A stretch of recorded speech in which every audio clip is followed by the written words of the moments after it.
If somehow you are unaware, this is a Chinese diesel heater. The chances are though, you're one of the 4.7 million who have seen my videos. And if you haven't had a chance to see those videos, you might not know that this is one of the cheapest heating systems money can buy. And I'm running mine off kerosene, which costs me 60 pence per litre, which is 6 pence per kilowatt hour. And if you cut it with 70% waste vegetable oil, it reduces it to only 2 pence per kilowatt hour. And so today, thanks to your helpful comments, we've got some more modifications to make this super efficient. But first, I want to address the catchy title of this video. And that is, it appears my government has officially banned that diesel heater. There we are, straight off the government website, specifically the Vevor diesel car parking heater. So this, in my opinion, is completely ridiculous. So firstly, the design of this specific diesel heater goes back to 1935. Yep, so it's a proven design that has been used in thousands and thousands of cabs and lorries. Secondly, Vevor is just a reseller, so if you've banned Vevors, why not ban the lot? I'll tell you what, you can't, because there are thousands, and they're probably all made in the same factory. So it would appear to me that the Border Control Office has banned it based upon my video, because I've had commenters say that they tested their diesel heater in an enclosed space without the exhaust going outside, and they were utterly surprised when their room filled up with smoke. So this has obviously led to an incident where someone has gotten injured. So this really pains me to have to explain this, but if you burn a fuel within an enclosed space without exhausting those gases outside, then you will fill up your room with carbon dioxide, or even worse, carbon monoxide, which will kill you. Hence why in my videos I've put a carbon monoxide detector in case of any leaks. But again, they're basing this ban because of one or two individuals who are now spoiling it for the rest of a sensible lot. But wait just a minute, they will let these products be sold. So here's the Hikaleri diesel car parking heater. We have an interesting choice of places we can fit this, including new energy vehicle, whatever that is, RV tents, and indoor. I'm just going to highlight safe and easy to use, applicable to multi-vehicle models, camping tent, and indoor. Let's have a look then. So then, easy to use. Portable, it would seem, also. I'm just going to point out what should be obvious. It's an exhaust port just here. That is exhaust of poisonous gases. If you didn't know, that's dangerous. We'll come back to that. So just here, we load it full of fuel, as you can see. That's where our diesel goes in. Just want to point out that the lid has a breather hole just there. Hopefully I tightened that up enough. Oh, I want to leave now. Now please, those of you with common sense, tell me what kind of a hazard that could now pose. Honestly. Alright then, so let's have a look inside this thing, because I think there are some interesting components at least.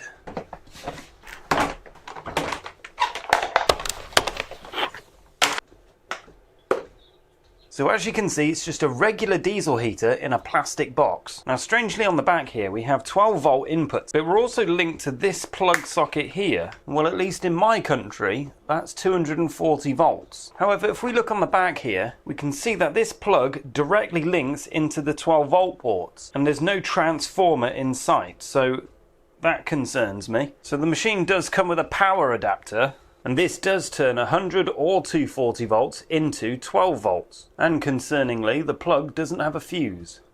So now looking at the front of the machine, you can see the fuel tank here directly goes straight to the pump. We've got this nasty green hose again, which is susceptible to degrading and cracking over time. Not only that, but there isn't a fuel filter to be seen anywhere. Right, so as you can see, the air inlet, that's this hole here, doesn't have any kind of filter. So if something gets in there, it could cause a problem. But otherwise, this is all just the same components as a static kit. And just like the static version, to install this properly requires quite a lot of work. So the kit does actually come with an exhaust. So it also comes with a muffler. This is not a catalytic converter. This does nothing to reduce the emissions. This just kind of deadens the sound. It did come with a bog standard remote, and it came with a couple of cables that obviously require a bit of expertise. So my conclusion is this is definitely not easy to set up. The exhaust needs to go outside, so that means drilling a hole through your wall or through your car, and to make sure it's adequately heat shielded and sealed up so there are no fumes coming in. And if you're doing that, it's certainly not portable, so that's a lie, isn't it? But otherwise it's just a normal diesel heater, except packaged to you in a very unsafe way. So thanks but no thank you, Hicalroy, for your box of spare parts. Instead, I have an alternative that I'll show you in just a moment. But let me just address one thing. A lot of you have said, why don't I just have a wood burning stove? Well, I actually have one, and I love wood burning stoves. In fact, I fuel it using a sustainably sourced coppice wood. Coppicing is the ancient art of sustainable woodland management, where you can indefinitely collect firewood without harming the tree at all. In fact, you're increasing its health and biodiversity. Anyway, the only reason why I haven't set up a wood burner in this workshop is because of convenience. In the early morning, whilst I'm making a brew, I turn on my diesel heater from within my house. By the time I've walked over to the workshop, it's already nice and toasty. As you may be able to hear, it's on at the moment, just on its lowest setting, because that's all I need for this space. So looking at my thermometer, it's actually 20 degrees Celsius, so I don't need it to be any warmer than that. I can turn it off. Simple as that. So just like many of you are interested, I wanted to install one of these onto my house. This apparently is the top seller at the moment on Amazon and is only £100. Bear in mind I actually paid £106 for mine. Still a good deal in my opinion. Let's have a closer look. Manual. Got the heater itself, got the fuel pump, got the control panel and key fob. So we've got the air ducting, an exhaust, the combustion input ducting, muffler. Right, now in our bag of bits, we have the white hard fuel line, which is the best fuel line to use for these machines. We have a fuel filter. We also have a filter for the combustion intake, but this also acts like a balancer. So the pressure difference between the exhaust and the air intake needs to be the same, so that's why they have these. We've also got decent lengths of cable and an inline fuse. And for our ducting, we've got a little outlet cowl as well, which will be quite nice. And of course, the rest of this is the fuel line couplers and all the fixings and everything you need. And lastly, at the bottom of the box here, we have a heat shield fixture plate and a whopping 10-litre fuel tank, which as you can see has very convenient fixture holes. So I intend to set this up the most efficient way and the safest way to fit it to my home. But before I do this, I want to actually upgrade the system that I have using your suggestions. So previously we dabbled in extracting some of the energy out of the exhaust using a bucket of water. In the end I opted for just getting a 2-metre long exhaust line and letting it act as a radiator. So as you can see it goes along here, I've put this little protective cover there, and that's been working quite well. And the ducting, as you can see, is currently pushing the air down to the floor because heat rises, so you're getting a better convection happening. And you can see my fuel pump and fuel switch is on the outside, and that's because we've got 2 tanks, one of which I used waste vegetable oil mixed with 30% kerosene. And I'm currently only using about 5 litres a week, but it's obviously going to get colder, so that'll increase, won't it? So if I had £1 for every time someone mentioned this, I'd be a rich man. But many suggest running the exhaust through a radiator, and then obviously outside, not inside. The exhaust goes outside, and that way it will radiate any excess energy that's in the exhaust. Another suggestion was to use something like this, which is called a heat exchanger. But the idea here would be to run the exhaust through one line and water through another line, which essentially makes this like a boiler. So previously we just used a bucket of water and ran the exhaust through it and back out again. The only problem is the fuel actually condensed in the line. It didn't leak, it condensed, which meant that it didn't work in the end. What I needed to do is have the exhaust coming out the bottom of the bucket, sealed up, and then that could drain out efficiently. Now to have fitted that properly, it would have made it a more permanent system. And so what I really needed to do is have a much bigger volume of water. So I bought a 90-litre galvanised bin. And so theoretically, as long as this is all sealed up properly, we should get 90 litres of hot water. However, what's just arrived at my door is this. A 205-litre oil drum, which was actually used for fruit juice, that I got for just £40. These are reconditioned units. I will put a link in the description if you want one. Note, they don't have very many. For 40 quid, I don't think that's bad. But by far one of the biggest suggestions was actually to heat up a thermal battery full of sand. And so to figure out whether that's a good option or not, we need to do some more testing.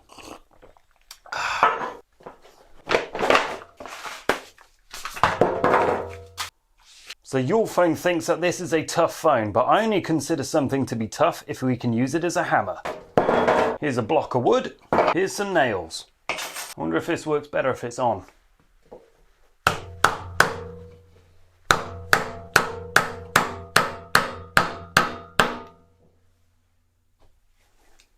A little bit of a scratch there, I'd say that's quite tough. Let's put another one in.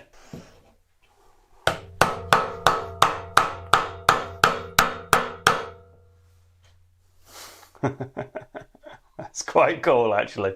I've got 3 nails, might as well do another.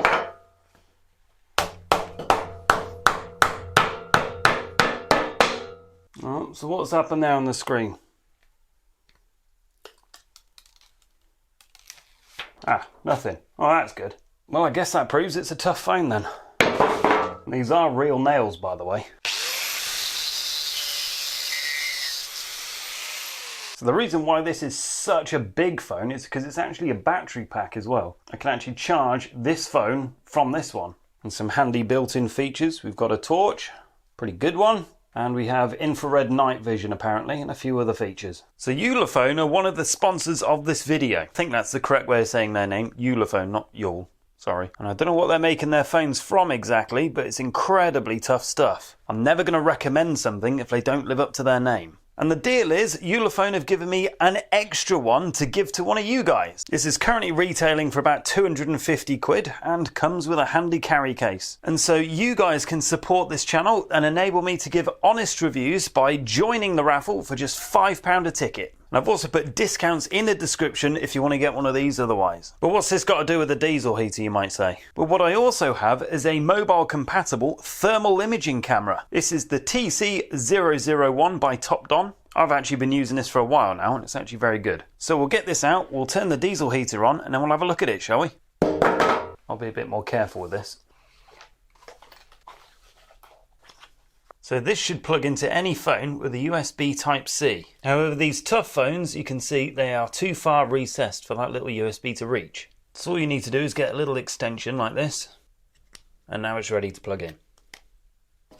Done. Alright, and then when we're in the app, we can click on thermal imaging. And obviously now we can see in heat vision.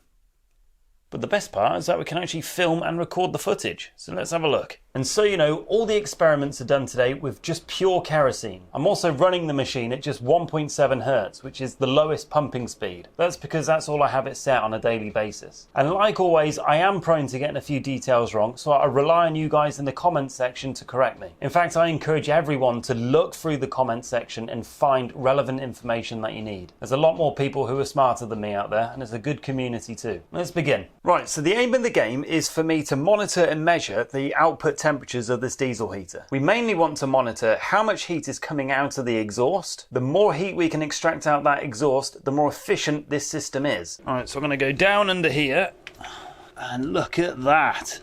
198 degrees Celsius that exhaust is. So interestingly, you can see it like almost like a mirror reflection. That's the stainless steel reflecting the thermal image. Right, so the camera says it's 81 degrees over that side.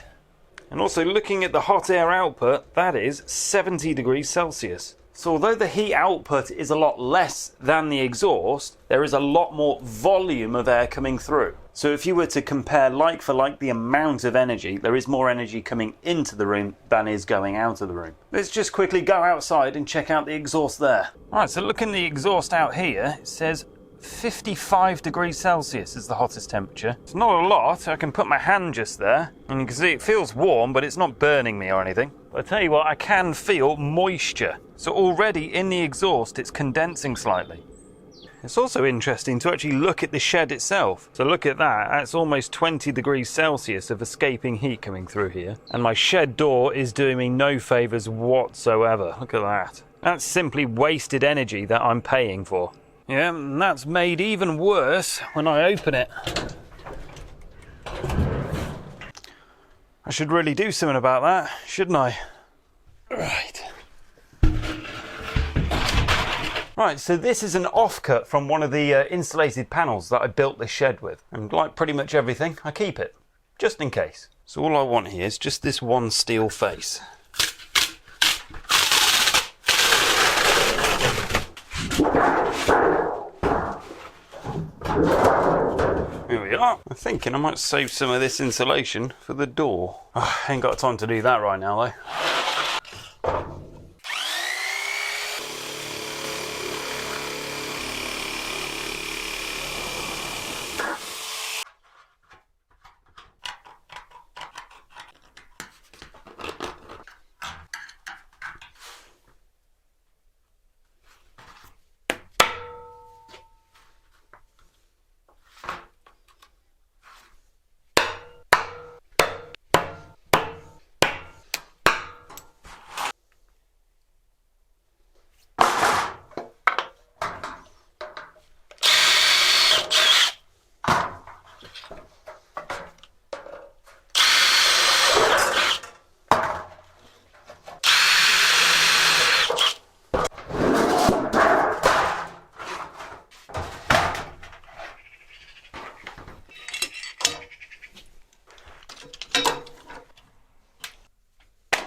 What are you lot doing in here? Come on, come on, out you get.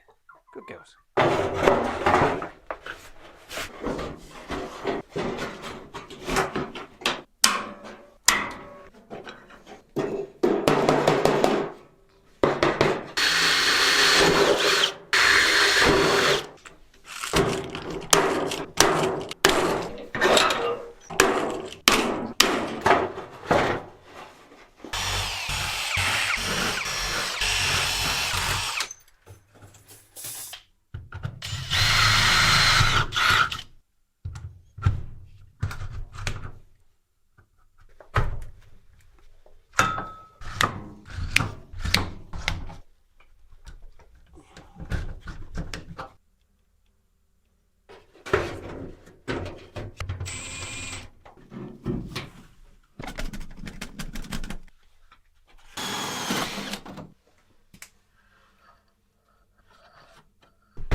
By the way, this is a pop riveter. I particularly like this one because of the pot at the bottom here for the spent rods. And this here is a rivnut driver. Rivnuts, as they sound, are like a rivet and a nut. And this is the tool for installing them. You can actually install it just using a bolt, but no one's got time for that, have they?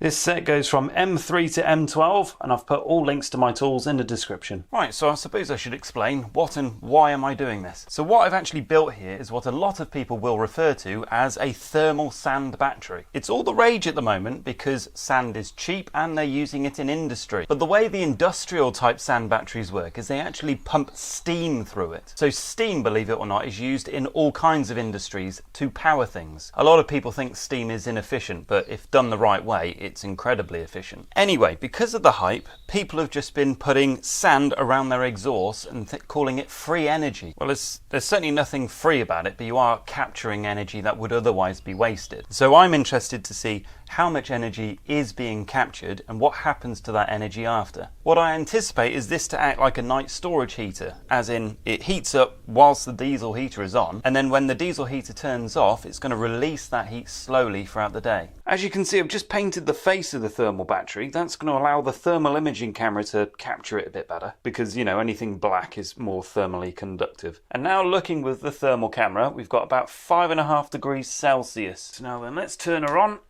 That's the pump kicked in now, and look at that, that's really started glowed very quickly. So it's now climbing up to full temperature now, 180 degrees Celsius so far. There we are, she's ramping up the starting cycle now, getting over 190 degrees Celsius, and the hot air ducting has risen to about 40-50 degrees Celsius. Right, let's have a little look outside. So now looking at the exhaust from the outside, you can see it's only about 31 degrees Celsius. So the sand battery is definitely taking energy out of that exhaust, which is a really good thing. And my outside temperature is very similar to my indoor temperature, at just under 5 degrees Celsius. And all of this coming out the exhaust, that's not smoke that you're seeing, that is water vapor.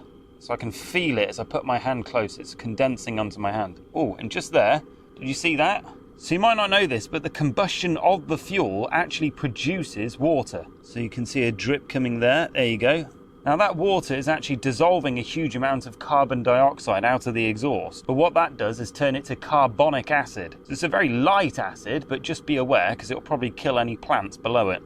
So I'm going to let this system run for exactly an hour and then we'll come back and check on everything. Right, it's been exactly an hour. Let's have a look at the temperatures. So straight out the exhaust we've got 192 degrees Celsius. We've got roughly 70 degrees Celsius coming out the hot air outlet. So the colour chart of the thermal imaging camera is relative to what we're looking at. So if I just move this out the way a moment, you can see now the thermal sand battery is heated up a lot. But the temperatures aren't drastic. You've got 35 degrees Celsius here. So that's about body temperature, that is. And if we look all the way along to about 11 degrees Celsius. So the overall workshop temperature has risen by just about 5 degrees. Bear in mind I've been coming in and out, so it doesn't really matter what the overall temperature is, because all that heat would have just been lost straight through my door. I've checked the outside exhaust also, and that's still saying the same results, about 34 degrees Celsius. So it would seem that not a lot of heat is coming out of the exhaust into the room, but that's because it's being retained by the sand and it's staying in there for the time being, and so we won't feel that benefit until we turn this machine off. What we'll do is I'll go away for another hour and I'll come back and we'll see what this sand battery is doing. Are you ready? Go on. Where'd it go? Find. So in the meantime, I've brought you to my local woods. Don't worry, this isn't going to be a lame vlog or anything. What I've actually brought with me is this air quality monitor. So I paid about 80 British pounds, 80 quid for this one. And I bought it based on the recommendation of a couple of YouTube channels that I've put in the description. They've put a lot of time and research into these, so that's why I trust what they've said about it. Anyway, the reason I've brought you to the woods is because, well, I believe the air quality is probably the best here. Anyway, what I also need to do is calibrate this, so I'm using the woods as a form of control. But the most interesting part is AQI, the overall air quality indicator. So if you want more information on these, then do check out those channels in the description. But a lot of people have been asking about the air quality from using diesel heaters. I want to make sure you're getting the right information, so let's check it out. But first of all, let's see how well the sand battery's done. Right, we're back and it's been exactly 1 hour. And look at that. So that sand battery is still radiating heat. And it looks like we've got some high points of 31 degrees Celsius and it's tapering down to about 11.5 degrees Celsius. That's still quite good, but really that's still less than body temperature, so it's not doing a huge amount in my opinion. But it probably would knock the frost off without a doubt. Okay then, so exactly another hour has gone past. And you can see the temperature's dropped now to about 19 degrees Celsius. 8.5 degrees Celsius on the other end. So it's a very slow release. That's very good actually. But for me, what I really want is all the energy possible to be released into the room when I want it most. So I'm now going to modify this again by removing all the sand.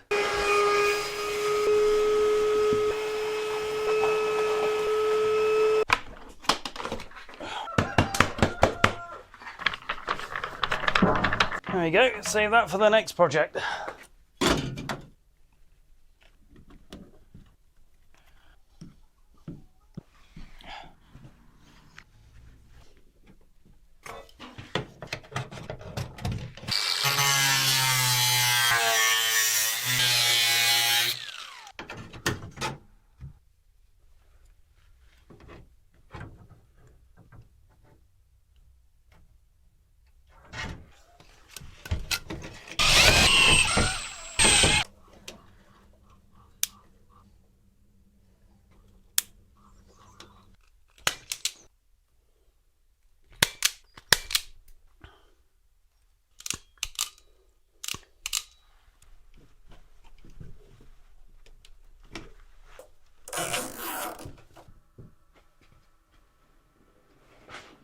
So I'm guessing this is all self-explanatory, but this was actually a subscriber suggestion also. And that's to use a computer fan to cool the exhaust, releasing more of that energy into the room. So then let's turn it on, we'll see what these devices read. So then I've just turned it on. Air quality is now down to good. Not excellent, but good.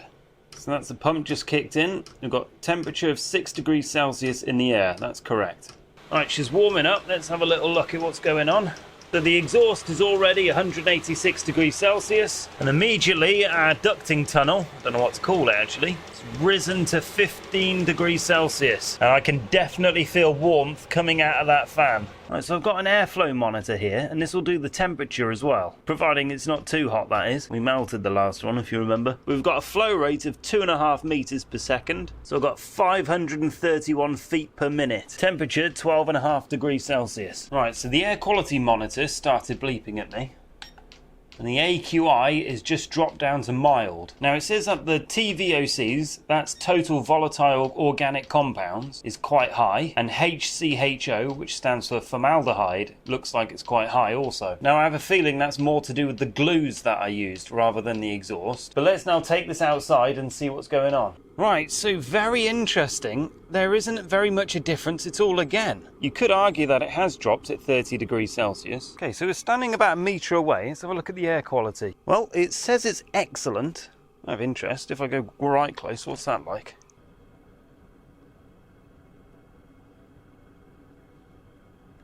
Right, the particulates have gone way up now. It's off the chart on all the particulates. Serious. Right, but if I come away again, it's all dropping down drastically. We're still in the vapour stream here. Yeah, see, it's gone right down to excellent again.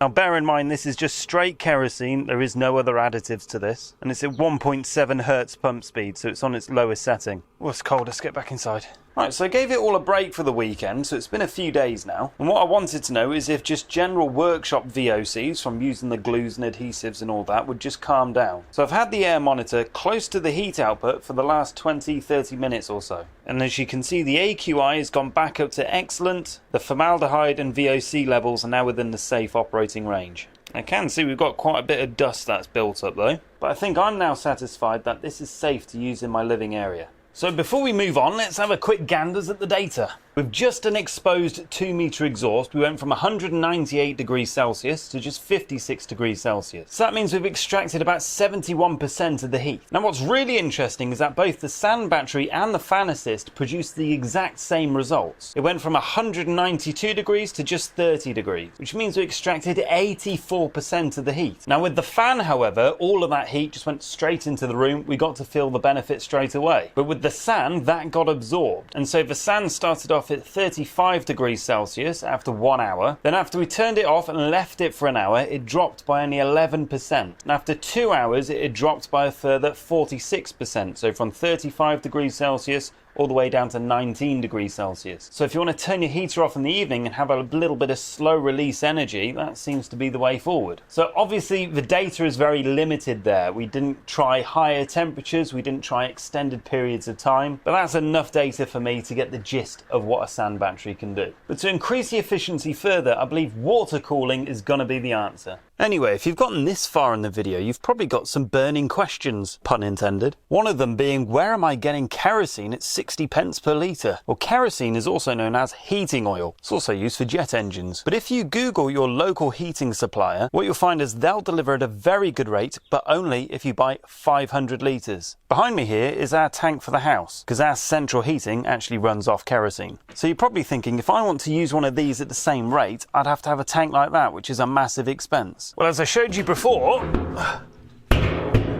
get some of these. If you're able to link 3 of those together, that's over 600 litres of fuel. And I can tell you now, 600 litres would last me the whole year. Now, this is all relative to the UK, of course. In different countries, such as in America, fuel prices are extortionate. And also, if you live in the Netherlands, you have very good electricity rates, apparently, and good for you. Now, for those who are in the UK, I've got some to show you. So I'm not sponsored by Joe Energy, but these are the guys that I got my oil from. But on their website, they've highlighted a government support scheme. So I'm all for claiming as much tax money back as I'm paying. But what they've said is, if you join the scheme, you can get 200 quid off when you order the oil. So there are massive advantages to having a heating system like this. As I've said before, kerosene and diesel contains about 10 kilowatt hours of energy per litre. So it's 6 pence per kilowatt hour. That's amazing. And like we've discussed in previous videos, we can actually reduce reduce that to just 2 pence per kilowatt hour if we're cutting it with, say, free vegetable oil. That's the stuff that you can get from the local restaurants. Now, I say that, I haven't been using it recently because it's quite faff. You got to really filter that vegetable oil out, which is difficult in itself, but you actually want to run it on kerosene before and after for an extended period of time to clear out any unburnt debris. It otherwise burns very clean, and I'm happy to look at that again in another video if you want. But installing this requires its own video, so we'll look at that. So I'm still working on my steam engine idea, generating electricity from my log burner. Been talking about it long enough, I better crack on with it. FYI, nothing beats a wood burner. A 100% sustainable fuel source. The beauty of watching a flame, and the sweet smell of wood smoke. I personally do not care at all if it's bad for me. There are plenty of things in our modern society that are far worse. It blows my mind that there's an incentive to demonise me for wanting those things. Then yet the UK power grid is powered via biomass burners. What that means is they're deforesting Canada, they're shipping all of that wood from across halfway around the world, taking it to a reconditioned coal-firing power plant and making it burn wood instead. That boils water, powers steam, turns turbines. That then goes to the grid where it has to pass through a transformer. The transformers actually heat up and lose energy just to the outside, where I can then use the energy in my house to turn on the kettle. But I'm a bad person for gathering sticks locally for free and using those to boil my own kettle. That's the key detail there. Gathering for free. They don't like stuff they can't tax, do they? And so on that note, I want to encourage you guys to be able to do more yourselves. Don't rely on the man, do it yourself, become self-sufficient. That way you become a slave to no one and instead you become the man that people rely on. And unfortunately that doesn't happen just by changing your pronouns. So forge for yourself a life worth living, and I'll see you in the next episode. Bye bye.